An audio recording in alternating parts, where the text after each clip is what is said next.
donne ma carte, non? Hein? Non, en plus on est sur un circuit.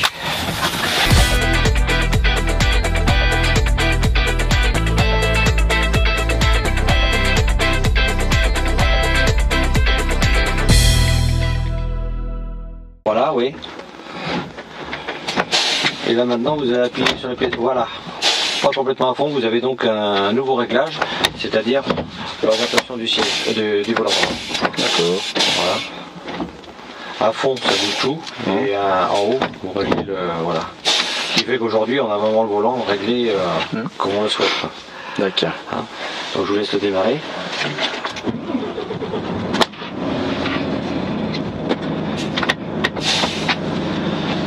Tournez un peu le volant pour mettre droite en jamais, voilà. Donc là, nous avons toutes les commandes ici, donc pour les informations. Ici, donc on a.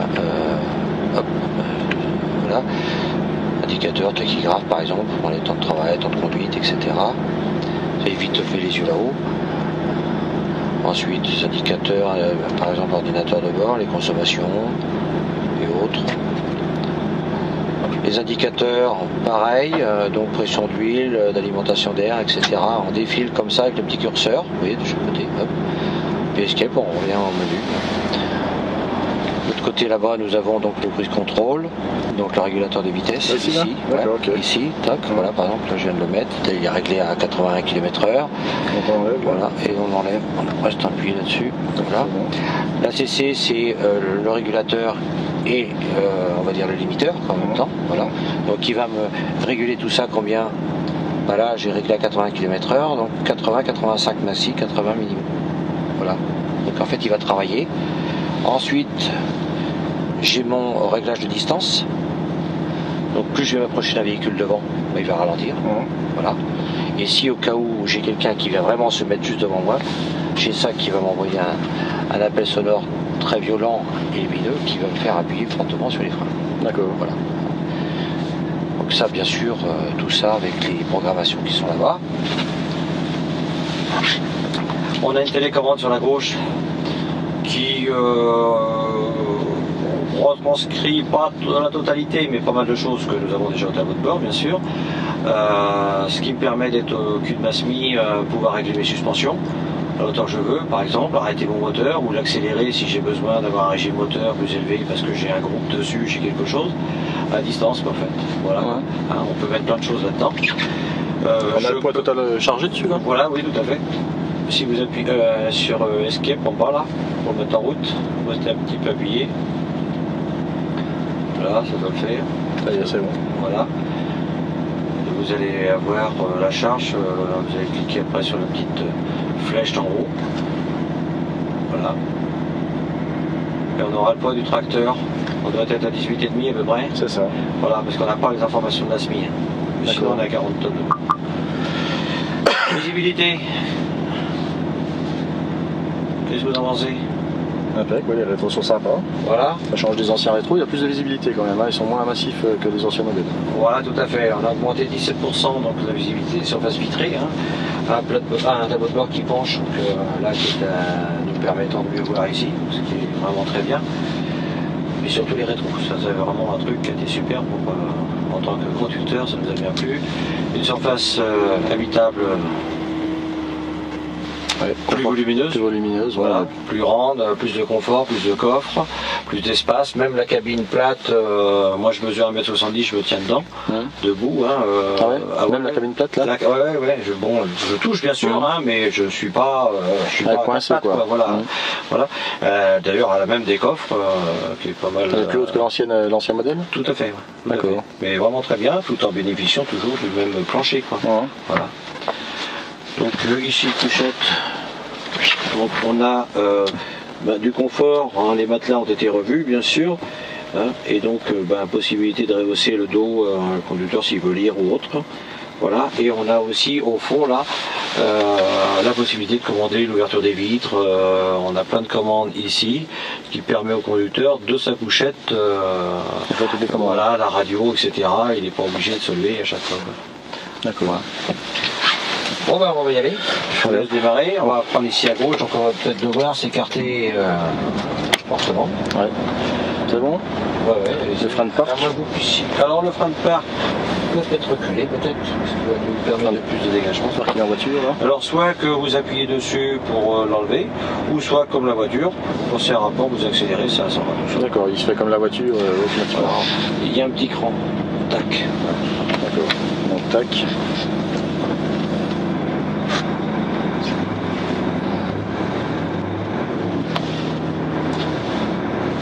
Comme ça va nous laisser plus de dégagement là. On fait signe à la caméra, non? Non, c'est bon. Donc là, on prend la gauche. D'accord. Ce On prend véhicule, droite. ici, là, à gauche et droite. En fait. Voilà. Ce véhicule est équipé de l'IFS. C'est-à-dire? Donc on a les roues indépendantes, les suspensions indépendantes à D'accord. l'avant, suspension bien sûr pneumatique. Donc on a une suspension intégrale, hein, voilà. Sur les vibreurs, on va pouvoir justement voir un peu ce que ça donne. Donc ce qui fait que dans la direction, vous risquez de sentir un peu de fermeté en fait. Donc c'est justement dû à la crémaillère, mais par contre l'avantage c'est qu'on n'a aucun retour dans les mains, ce qui est vraiment très agréable. Alors là nous avons la commande du VEB et là on est en position high roll. Voilà. Avant on avait 0, A, 1, 2, 3. Gauche, droite, là on passe où là? Là on reste où on est là et on D'accord. va essayer de mettre la roue gauche sur les petits vibreurs là. Et vous allez voir ce que vous allez ressentir. Là, lâchez l'accélérateur. Là vous voyez il vient de se mettre en high roll. Vous sentez quelque chose dans les mains? Non, c'est impressionnant. C'est-à-dire qu'il faudrait pouvoir comparer après avec le... Donc là je fais un petit break comme ça pour ralentir un petit peu. Je vous laisse finir le reste. Nous allons prendre à droite après là. Donc là pour le break, il faut appuyer dessus là alors un petit Oui, peu là. voilà, on appuie dessus, mais après, si vous voulez que ça freine, ça ralentisse en fait plutôt. On tire comme le... Comme celui que vous aviez, le VEB. 1, 2, 3, suivant l'intensité. Donc on va pouvoir le tester dans la descente là. À droite toujours. Toujours à droite, oui. Donc on voit des traces à droite et à gauche.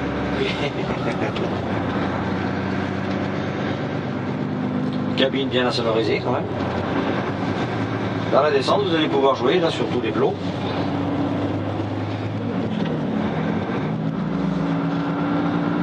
Vous pouvez tirer encore plus fort. Et puis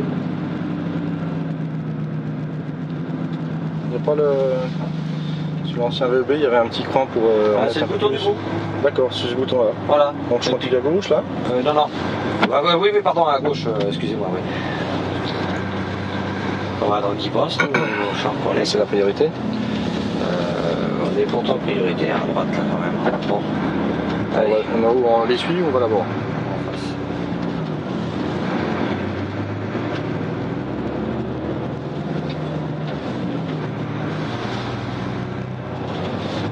Alors je disais, oui, cabine insonorisée parce qu'on n'entend pas beaucoup le moteur et surtout isolé aussi sur le plan thermique puisque en fait on a plus cette montée de chaleur qu'on avait lorsqu'on finissait une journée, surtout l'été. Là on va aller à gauche. Je prends la Volvo alors. Donc là, c'est un peu large. Et là, le parcours qui, lui, l'été, pourra se mettre en route, être utilisé pour refroidir la cabine, moteur arrêté. D'accord, donc c'est une climatisation électrique alors. J'ai une climatisation électrique. Alors, elle va pas marcher la nuit complète, hein, parce que bon, faut penser aux batteries aussi, et puis penser parce que ça démarre quand même le lendemain matin. Mais toutefois, elle va bien refroidir parce que du coup, elle n'aura pas l'effort qu'on avait avant à avoir quand on arrivait en fin de journée. On avait une cabine qui était surchauffée par le moteur en dessous. D'accord. Donc voilà à gauche. On va un petit poste. Ah, c'est le passage alors, donc on laisse le passage à celui-là. Bah oui, parce que sinon on n'a pas la priorité.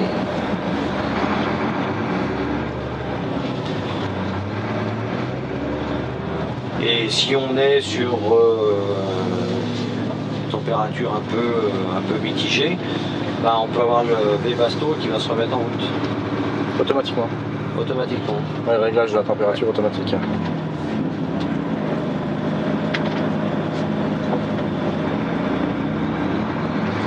Et là, on prend à gauche, droite. À droite. Eux, ils vont sur la route. Ah, on va s'arrêter là aussi.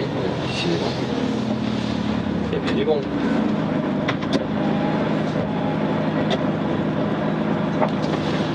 Pare-brise collé maintenant. Les anciens étaient adjoints là. Oui. Quels avantages par rapport aux ceux adjoints là? Je pense que c'est la plus facile à poser. Je pense que ça travaille aussi sur la rigidité de la cabine. Voilà. Puisqu'en fait ça fait partie intégrante d'une cabine, sa solidité en fait elle est dans sa position actuelle quoi. Elle n'est pas avec une portière au moins ou autre quoi. C'est comme une voiture, c'est pareil, c'est ce qui tient l'habitacle en fait, c'est l'ensemble. C'est l'ensemble. Voilà. Et le pare-brise fait partie intégrante aussi de la résistance et la protection pour le conducteur en fait. On a gagné on a quand même gagné en espace avec la mise en avant du pare-brise là. Tout à fait, on a beaucoup plus d'espace.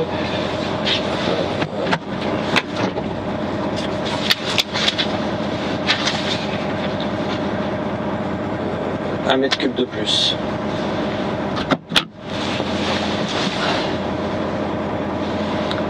Que c'est quand même important. La trappe au-dessus, elle est de série là. Alors la trappe, oui, parce que c'est une issue de secours du fait que le pare-brise est collé. Donc suivant le retournement d'un camion, on ne sait pas, eh bien en fait cette vitre est brisable par un petit marteau qui est ici. D'accord. Et en même temps, ça sert aussi de clou ouvrant, on peut l'ouvrir. Ici nous avons un pare-soleil aussi qui descend dans l'intégralité. Vous avez la commande au-dessus de votre tête, on va pouvoir y aller.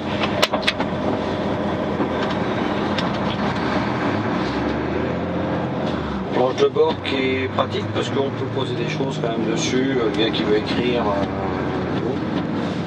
on peut s'en servir comme table. On va faire un petit démarrage en côte, oui. Ouais, pas de soucis. Dites-moi où je m'arrête. Oui, bon, pas grave, ça va bien. Tac. Voilà. Hop. Alors on va utiliser l'aide au démarrage en côte, Ouais. mais hélas, pendant qu'on mangeait, il s'est envolé. D'accord. On n'en a pas.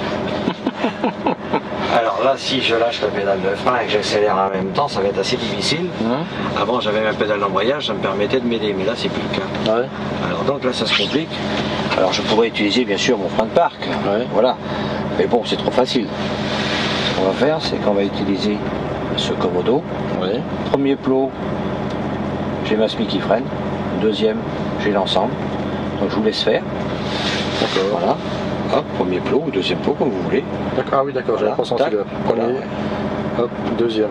D'ailleurs, lâchez prenez que le premier. Prenez que le premier. Voilà. Vous avez vu, quand vous lâchez, ça recule. Maintenant, vous le mettez au premier et vous le tenez. Hein. Vous le Ah, tenez. je le tiens. Voilà, et lâchez. D'accord. Voilà. Là, c'est la SMI qui nous retient. Ouais. Voilà. Et là, si j'accélère et je lâche en même temps. Impressionnant. Ça, c'est pratique, hein. Ce qui fait qu'on peut faire un essai de traction quand on veut. Très Ah facile. On n'a pas besoin de dire oh, mais c'est compliqué. Ah, non, non, pour 2 secondes. Voilà.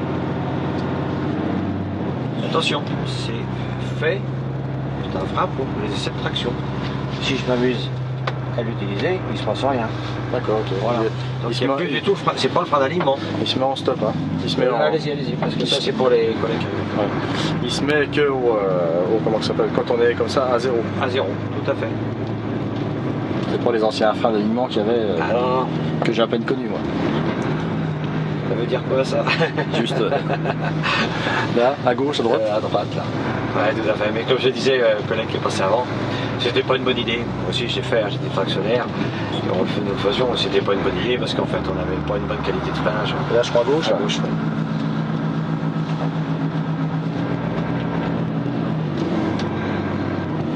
Continue là, lui, il passe là-bas. Et là, on va essayer de se passer derrière la citerne. Si oui, si on passe. Ça va y aller, ça va y aller. On est là, pour aller à côté de la caméra. On fait optimiste.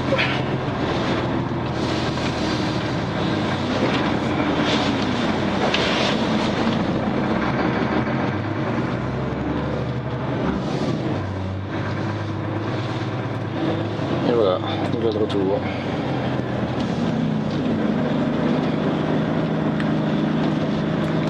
Tac, donc le frein, on tire dessus. Voilà, le petit cran, voilà, et tout. Et on arrête. Arrêtez le moteur. Et tout va bien. Voilà. Qu'est-ce que vous en pensez? Des belles évolutions qui sont faites, hein, entre autres la suspension là où on est passé sur les vibreurs, pas de soucis, le démarrage en côte, une cabine agréable, on se sent bien dedans. Il y a vraiment des belles évolutions par rapport à l'ancien modèle qui était vraiment déjà bien abouti à l'époque, hein, quand il est sorti, les rétroviseurs, là, la belle vue de chaque côté. On a quand même la chance de pouvoir mieux voir que ce qu'il y avait avant. Les rétros étaient un peu plus massifs que ce qu'ils sont maintenant. Tout à fait. Voilà, bien bien. Ok, je vous laisse rejoindre notre charmante caméraman. Pas de soucis. Le petit jeune homme là-bas. Voilà. Merci. Je vous souhaite une bonne journée. Merci, bonne continuation à vous. Merci, au revoir.